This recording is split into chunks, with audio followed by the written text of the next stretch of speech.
surcando los mares del planeta, viajando por mundos desconocidos, sumergiéndonos eones de años atrás en la historia.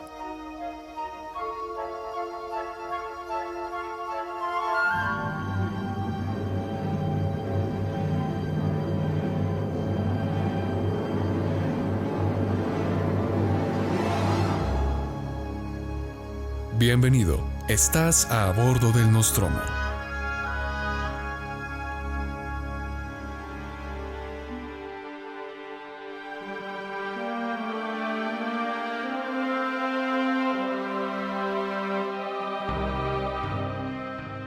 Hay en ti muchas virtudes que tú mismo ignoras, hijo del bondadoso oeste.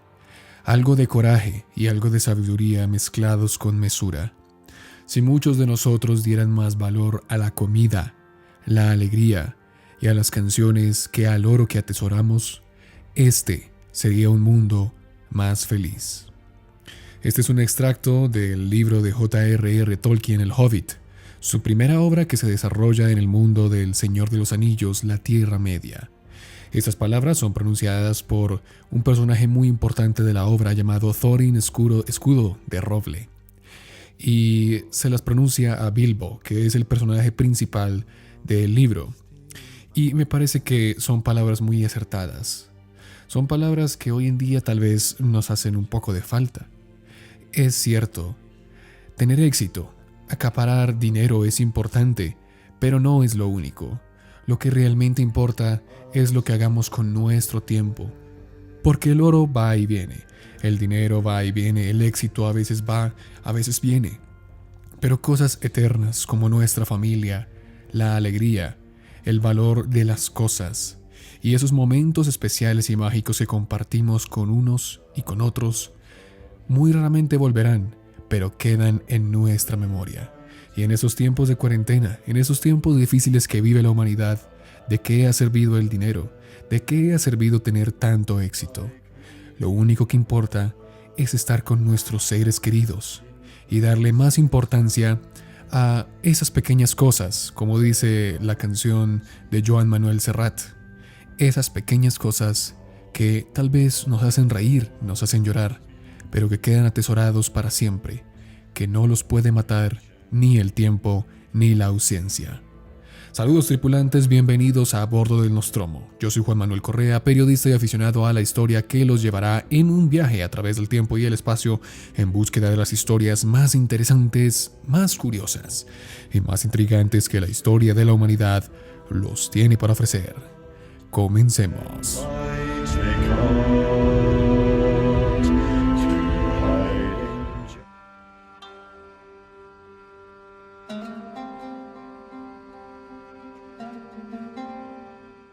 Medio Oriente, una zona tan compleja y fascinante que ha captado la atención del mundo entero en estos últimos años.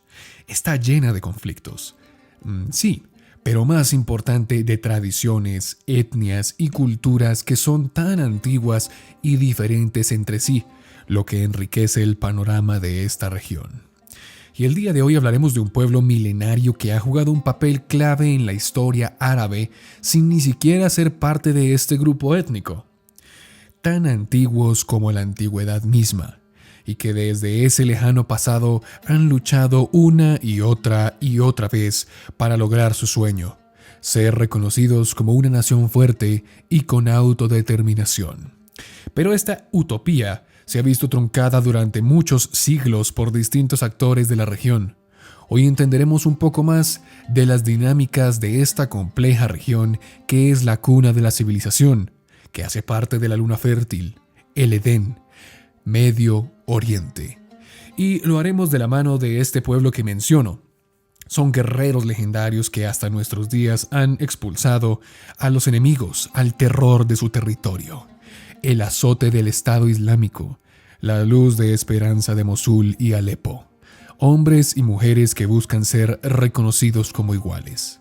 Prepárate, pues hoy nos espera un viaje fascinante a las montañas del Mashrek, a la antigua tierra entre el Tigris y el Éufrates, y veremos cómo un pueblo ha luchado y prevalecido a pesar de todo, porque el Nostromo visitará a los pueblos kurdos.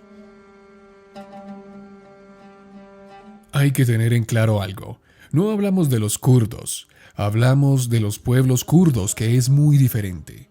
Muchas veces nosotros no hacemos distinción entre este tipo de pueblos, y la realidad es que los kurdos es una raza, un grupo étnico, un grupo de personas de la sociedad, no son árabes. Pero la gente intenta encasillar a estos grupos dentro de una misma definición. Pero lo cierto es que los pueblos kurdos son originarios de la antigua Mesopotamia. Si bien se desconoce a ciencia cierta su origen, son tan antiguos como la antigüedad misma. Estuvieron en el origen de la civilización, allí entre los ríos Tigris y el Éufrates, deambulando por las planicies de un lado a otro. Hay quienes dicen que son descendientes de los pueblos medos que se asentaron allí. Y aunque no se ponen de acuerdo los historiadores, sabemos que las primeras menciones de este pueblo datan del siglo VI a.C. También sabemos que se enfrentaron a la Asiria aqueménida durante el año 558 a.C. y se mantuvieron en la zona durante muchos siglos. Ahora, con la aparición del Islam durante el siglo VI de nuestra era, las enseñanzas de Mahoma llegaron a casi todas partes de Medio Oriente por medio de los árabes, incluyendo por supuesto a los kurdos, que se vieron atraídos y posteriormente convertidos al Islam. Sin embargo, hay que decir una cosa, y es que no perdieron su identidad, y esto es un error común que solemos pensar como occidentales. Y es que se piensa que todos los musulmanes son árabes y todos los árabes musulmanes. La realidad es que con la expansión del Islam por Asia, muchos pueblos mantuvieron su cultura, eso sí, permeada por el árabe, que al fin de cuentas eran los que estaban conquistando la región. Por ejemplo, podemos ver cómo se mantuvo durante mucho tiempo y todavía se mantiene la tradición zoroastrista en Irán, y no ha desaparecido del todo, si bien hoy en día, el Islam y los musulmanes son los que gobiernan en el poder.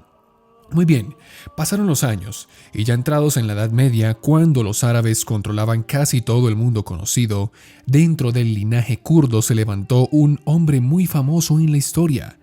Y este fue nada más y nada menos que Al-Nasir Salah ad-Din Yusuf ibn Ayyub, o como lo conocían los amigos, Saladino. Este fue el hombre, o el califa, que instauró la dinastía ayubí y acabó con el califato fatimí, que reinaba en Egipto. Por lo tanto, su califato estuvo en Siria y Egipto. Tenemos que decir que la ciudad más importante para los kurdos es Diyarbakir, que se encuentra en la actual Turquía.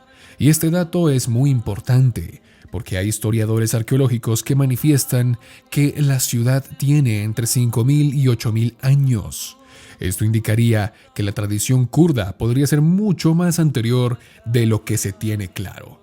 El caso es que siguieron pasando los siglos, y poco supimos de los kurdos hasta el siglo XVIII, momento en el que se desata la guerra turco-persa, conflicto en el cual los kurdos se pusieron del lado de los turcos otomanos luego de que estos le prometieran que una vez acabara la guerra, el Kurdistán, es decir, el territorio kurdo, tendría autodeterminación. Y es aquí cuando empezamos con una serie de promesas incumplidas. Es aquí cuando los kurdos quedan bajo el control del imperio turco otomano. Y como lo dije antes, el inicio de promesas que le han hecho a este pueblo una y otra vez, pero que nunca se han cumplido.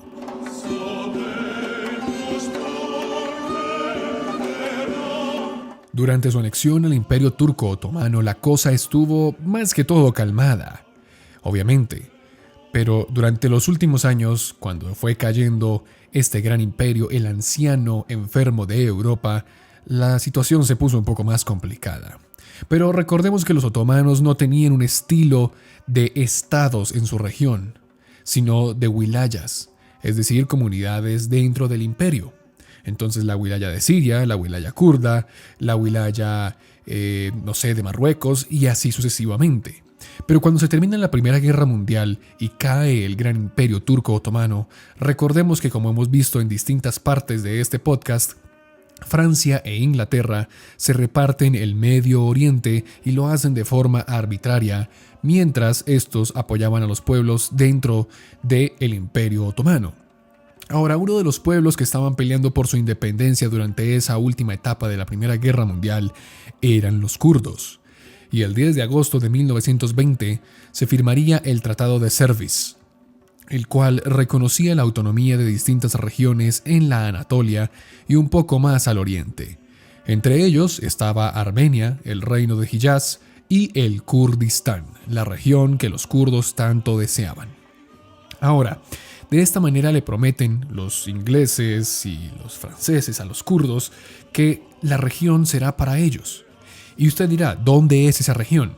Para que se haga una idea, coja un mapa y vamos a ubicar el Kurdistán, donde el día de hoy los kurdos buscan su nación. Entonces, para empezar hay que decir que la primera parte del Kurdistán es el Bakur, ¿sí? Que en kurdo significa el sur de Turquía. Esa parte del sur de Turquía que da con Siria, bueno, eso es Bakur. También está el Basur, que es el norte de Irak. Luego está el Royalá, que es el occidente de Irán, y el Rojava, que es el norte de Siria. Entonces, en esa intersección, donde se encuentran estos 4 países, es donde debería estar el Kurdistán. Ahí fue donde tanto otomanos en su tiempo como ingleses y franceses le prometieron a los kurdos que estaría su nación. Y en 1920, según el Tratado de Sèvres, todo esto era válido. Pero 3 años después, luego de que se hubiese levantado en Turquía un movimiento independentista y nacionalista liderado por el padre de los turcos, Kemal Atatürk, la cosa se fue para atrás y no pintó para nada bien para los proyectos del Kurdistán. Una de las cosas que la gente olvida acerca de la formación de Turquía como Estado es que los ideales de Atatürk estaban importados desde Occidente. Esa concepción de un Estado-nación homogéneo fue la que él quiso instaurar en la nueva Turquía. Esto implica que, como él decía, Turquía fuera para los turcos. ¿Sí? Esa frase no es de Donald Trump, ¿no? América para los americanos, no. Turquía para los turcos, dijo Kemal Atatürk. Y por lo tanto, en su nación no habían espacios para minorías. Y de estas minorías se desprendían 2 grupos principalmente, los armenios y los kurdos.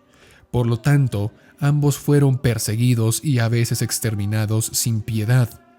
Esta es una historia de la que casi nadie habla, pero fue algo que pasó. Hay que recordar el genocidio armenio. Y por lo tanto, ser kurdo, hablar el idioma de los kurdos y compartir su cultura también se convirtió prácticamente en un delito por el que eran perseguidos. El viejo Tratado de Sèvres entonces ya no fue ratificado y se reemplazó por el Tratado de Lausana, el cual trazó las nuevas fronteras de Turquía, expulsando a los armenios, a los griegos y a los kurdos. Y por supuesto, este nuevo tratado no contemplaba la creación de la nación del Kurdistán. Todo porque los turcos quisieron meter a trancas, a las malas, el modelo occidental en Oriente. Pero como hemos visto en múltiples ocasiones a bordo del Nostromo, la complejidad de los pueblos de Medio Oriente es mucho más, compleja de entender, es mucho más profunda. Mientras los pueblos estuvieron bajo el dominio del Imperio Turco Otomano, se pudieron mantener en paz durante la época de las wilayas, aunque no tuviesen autodeterminación. Pero ahora, en la nueva época de los Estados-nación europeos, la cosa sería muy distinta y terrible para todos. Y entre estos pueblos que se vieron afectados, como ya lo vimos, fueron los kurdos. Entonces, esta población kurda que se quedó en Turquía la va a tener muy difícil en las décadas siguientes, ya que, como vimos, van a ser perseguidos y marginados de una manera brutal. La policía turca le hace ver a las personas que los kurdos son los enemigos comunes del pueblo y que ellos son la culpa de todos los males de Turquía. Y es en 1978 cuando, cansados de lo que está sucediendo, los kurdos fundan en Turquía el Partido de los Trabajadores del Kurdistán, o el PKK. Este movimiento político encuentra su posición o se acoge bajo el comunismo soviético, ya que ven el modelo de la Unión Soviética como algo posible para el Kurdistán. Recordemos que los kurdos no son solamente los que están en Turquía, sino también al oriente de Siria, al norte de Irak y al occidente de Irán. Por lo tanto, lo que ellos buscan es una unidad de todos estos pueblos para formar el Kurdistán. Por eso es que el modelo soviético, el modelo comunista, les resulta tan atractivo. Sin embargo, este movimiento, este partido de los trabajadores del Kurdistán fue reprimido y perseguido. Y es aquí cuando ocurre algo inédito, porque normalmente las guerrillas se vuelven partidos políticos después. Aquí en Colombia, la guerrilla de las FARC se volvió el partido político de las FARC. Pero aquí sucede al revés. Aquí empezaron como un partido político y luego se fueron a las armas. Y este partido, el PKK, tuvo un brazo armado que inició la batalla contra el Estado turco y que hoy en día todavía tiene repercusiones en la zona. Y esa es la realidad de los kurdos en Turquía, una nación que el día de hoy sigue siendo xenófoba con este pueblo. Más adelante vamos a ver un poco acerca de estas repercusiones. Pero, como ya lo dije antes, los kurdos no solo viven en Turquía. Veamos pues qué sucede con el resto de pueblos kurdos en las naciones que están presentes.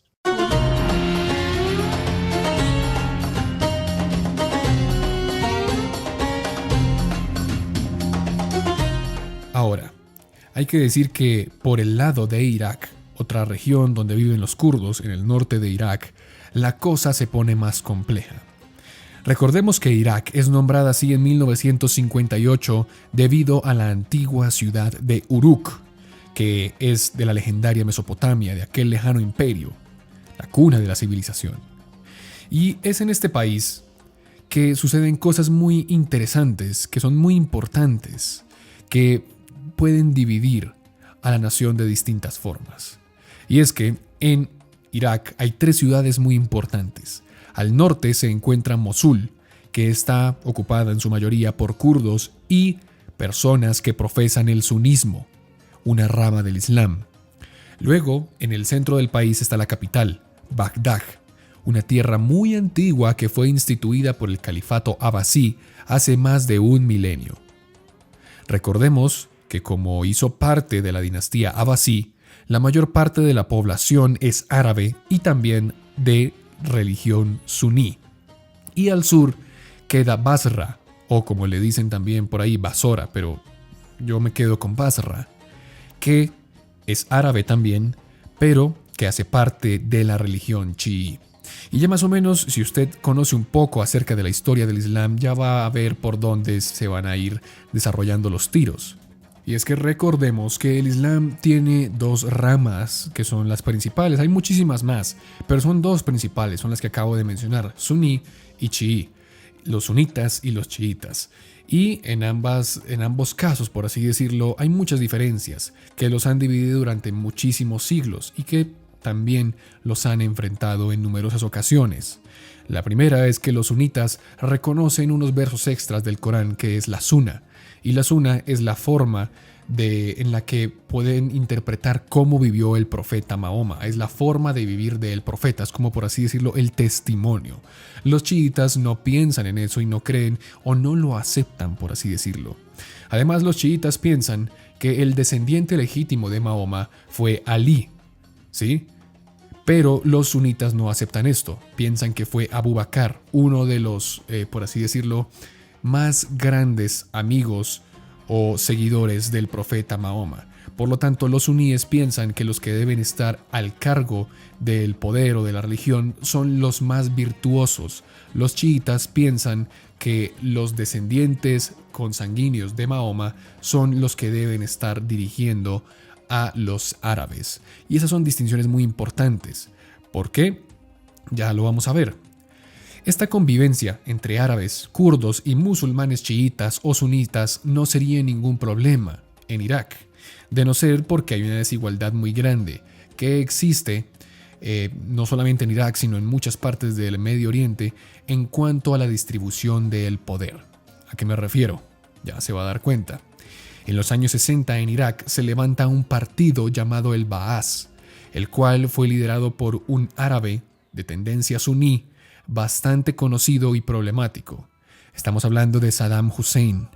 Este señor mantuvo su régimen desde ese año hasta el 2003 y durante ese tiempo empezó a montar contienda contra los turcos, pero también contra los kurdos en Mosul y a los chiíes que estaban al sur en Basra. Entonces estaba ensañado con las personas del norte y con las personas del sur, por diferentes razones. Los del norte eran suníes también, pero eran kurdos, no eran árabes.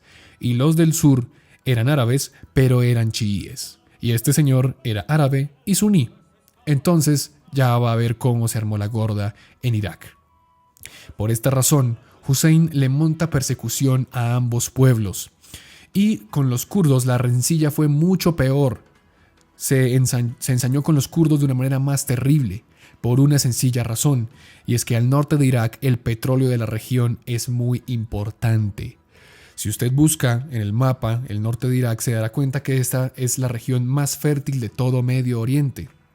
Toda esta región del norte de Siria, el sur de Turquía y gran parte de Irán y de Irak son bastante apetecidos.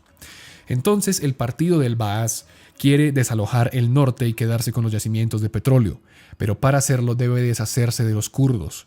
Por eso se inventa un cuento basado en unas suras del Corán, y aclaro que esto es algo muy distinto a lo que indica en las suras del Corán con respecto al botín. Y comienza un exterminio contra los kurdos en Mosul y otras regiones de Irak. Lo aterrador del asunto es que utilizó armas químicas y biológicas. Y estas fueron cosas terribles, ya que se dieron imágenes que dieron la vuelta al mundo. Y luego de que las poblaciones de kurdos como Al-Haba fueran bombardeadas de manera impecable, el mundo se empezó a dar cuenta de lo que estaba sucediendo y la barbarie tan grande que había en Irak. Ahora, toda esta persecución duraría hasta el año 2003, año en el que estalla la guerra de Irak, en la cual, recordemos, Estados Unidos acusó al régimen de Saddam Hussein de poseer armas de destrucción masiva y cooperar con el terrorismo de Al-Qaeda durante los ataques del 11 de septiembre de 2001. Más allá de si eso fue o no un gran invento gringo para ingresar al país y quedarse con los yacimientos de petróleo, cosa que yo creo fervientemente, este hecho para los kurdos significó una nueva esperanza, ya que una vez se acabó la guerra, una vez cae Saddam Hussein y el partido del Baas queda destruido totalmente, Estados Unidos deroga el poder parlamentario y el primer ministro, por supuesto, a los chiíes de Basra y posiciona a un presidente de Irak para que sea kurdo. Y aunque esta decisión tomada por Estados Unidos le saldría cara a Irak como nación muchos años después con la formación de otros conflictos, y que hoy en día siguen siendo un problema muy grande en el país, lo cierto es que esta acción permitió que el norte de Irak quedara como un estado federal propiamente kurdo, con cierta autonomía, pero aún dependientes de Bagdad. Y es el Estado Federal Kurdo, el que ha tenido que verse la cara con el llamado Estado Islámico en los últimos años. El Daesh, ISIS o Estado Islámico atacó a los kurdos en los últimos tiempos con un discurso xenófobo, ya que pensaban que la región debía ser controlada por los árabes y no por los kurdos. Por eso lo atacaron una y otra vez. Y así, vimos en los últimos años cómo el ejército iraquí no fue lo suficientemente fuerte para repeler al ISIS. Por lo tanto, los que se quedaron solos y lucharon y posteriormente expulsaron al Daesh de Irak fueron los kurdos. Así es, no fueron los gringos, no fueron los rusos, ni los ingleses o los franceses, fueron los kurdos y muchos otros pueblos que resistieron las atrocidades en ciudades como Mosul. De esta lucha es que salieron las famosas imágenes de las mujeres soldado kurdas que peleaban contra el Estado Islámico, ya que uno de los pueblos kurdos que fueron atacados por el Daesh fueron los yazidíes. Estos terroristas cometen atrocidades contra las mujeres de los yazidíes y de los kurdos en distintas poblaciones, y ellas, en un acto de valentía, deciden pelear del lado de los hombres. Y es así como las mujeres se arman y derrotan al Estado Islámico al norte de Irak, en Mosul. No se debe olvidar nunca que la libertad de Irak, en este caso, no se debe a los occidentales, sino a hombres y mujeres kurdas que lucharon por su libertad y que gracias al destino vencieron al terror.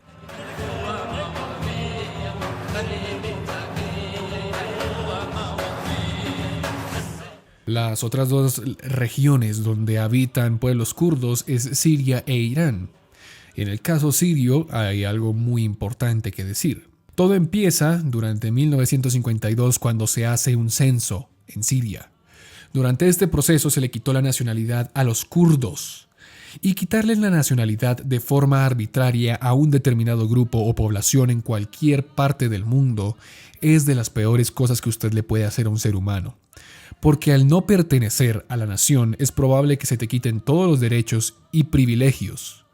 Ya lo vimos en el episodio pasado con los habitantes musulmanes de Cachemira. El caso es que paulatinamente se empieza nuevamente a quitarle privilegios e identidad a los kurdos que viven en el nororiente de Siria. Una de las tácticas que empiezan a implementar los líderes, en especial los de la familia Al-Assad, que es los que, o mejor dicho, son los que reinan el día de hoy en Siria, es trasladar árabes sirios a la región para que así los kurdos no puedan reconocer ese territorio como suyo. Recordemos que esto es una táctica muy común en este tipo de disputas. Lo hemos visto en la Guerra de los Balcanes, en la Guerra Civil de Irlanda y en la ocupación de Cachemira. A los kurdos en Siria se les machacan las celebraciones, se les corta el acceso a los servicios y el derecho al voto. Y bueno, como es esto, en el caso sirio, por supuesto el voto es una utopía, ya que la familia Al-Assad es la que controla el país hace muchísimas décadas. Pero bueno, aquí estamos viendo algo muy parecido a lo que pasó en Turquía, ¿no? Que se les persiguió por ser kurdos y se les quitó todos los privilegios de su ciudadanía. Y hay que recordar, o mejor dicho, trasladarnos a un tiempo más reciente, y es que Siria ha estado en una guerra civil entre su gobierno y diferentes grupos que han querido tomarse el poder, por así decirlo. También hay que decir que el Estado Islámico durante muchos años estuvo asediando las distintas regiones de este país, ¿no? Y entonces es una lucha entre grupos subversivos, entre el gobierno y el Estado Islámico. Y en medio de todo esto están también los kurdos, que gracias a todo lo que está pasando se han generado o se han ganado cierta autonomía, ya que ni siquiera el ejército sirio se atreve a meterse allí en las montañas del noroeste. Ahora, esto no le ha gustado nada a Turquía. ¿Por qué? Porque en el papel esto podría impulsar a los kurdos turcos a realizar las mismas acciones. Por esta razón, en los últimos meses, Turquía ha ocupado el norte de Siria sin ningún reclamo del presidente Bashar al-Assad, ya que en la práctica al gobierno sirio también le conviene que los kurdos no tomen poder o autonomía de esa región. Y de esta misma forma, el presidente turco del día de hoy, Recep Tayyip Erdogan, ha mantenido una retórica un tanto difusa con los kurdos, porque por un lado los persigue, y eso ha pasado durante muchas partes de la historia, pero aquí hay algo inédito, y es que Erdogan habla de mantener paz con ellos. Y usted dirá, bueno, ¿y cuál es la razón de esta retórica tan rara?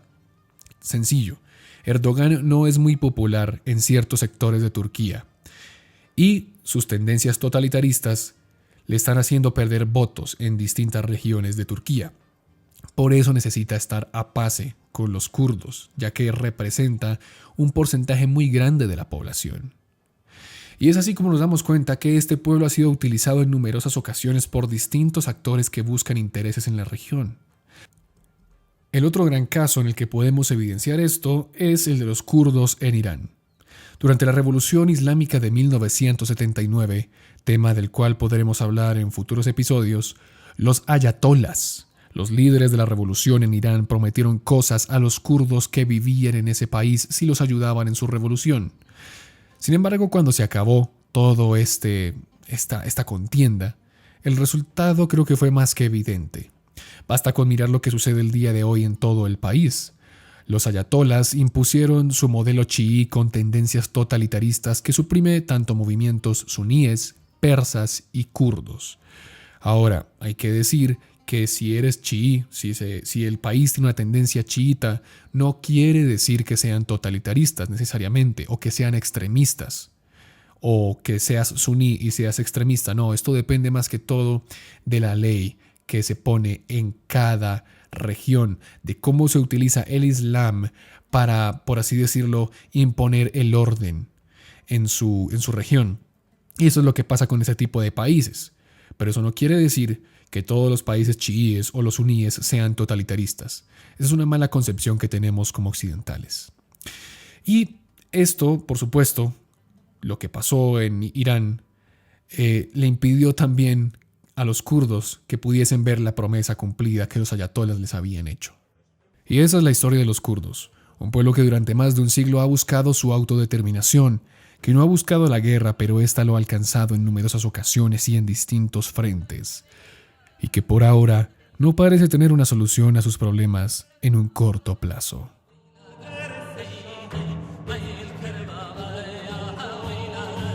Y así concluimos el episodio del día de hoy. Un episodio diferente, pues estamos conociendo a un pueblo que ha sido utilizado y ha sufrido las injusticias más grandes de la historia. Un pueblo bastante olvidado y que ha sido determinante en numerosas partes de la historia. Y que a pesar de esto, no han podido culminar su lucha. Hay que decir que los kurdos han sido importantes, como ya lo he dicho. Desde Saladino hasta nuestros días han jugado un papel importante en la configuración de Medio Oriente y el mundo árabe, sin ser ni siquiera ellos mismos árabes. También hay que recordar que es la población étnica más grande que habita el Medio Oriente. Los kurdos tienen una visión muy distinta del papel de la mujer en la sociedad.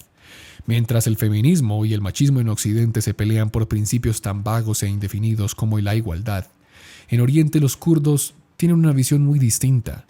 En vez de que sus gobernantes sean 50% mujeres, 50% hombres, en vez de pelear que no hay tantas mujeres en el poder o tantos hombres en el poder, lo que ellos hacen es que donde eligen a un alcalde, por ejemplo, lo que se debe hacer es que este alcalde tenga una coalcaldesa.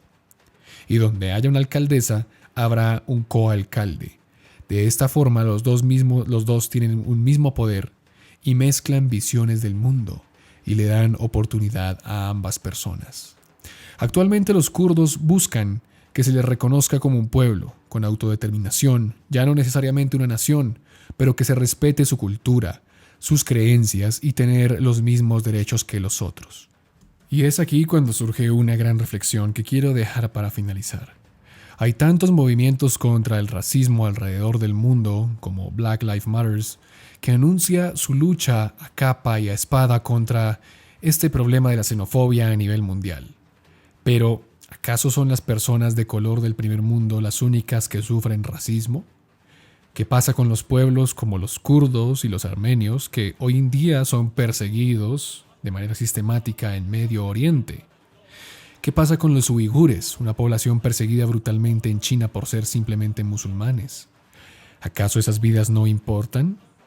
¿Por qué hay tanta hipocresía a nivel mundial con el tema del racismo? ¿Por qué con unos sí y con otros no? ¿Por qué se levantan tantos movimientos a favor de estas personas y no de otras?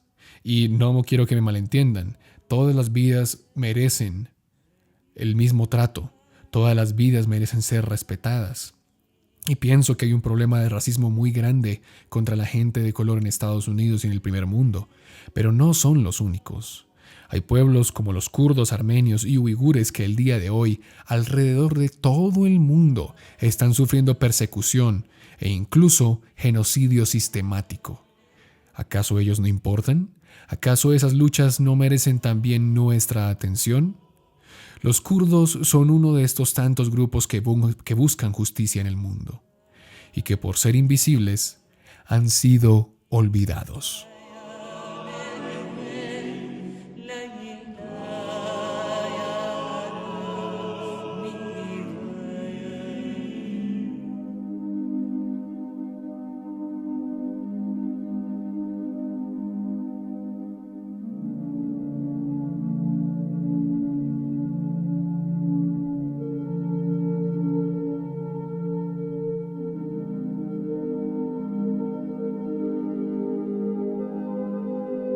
Y concluimos el episodio del día de hoy.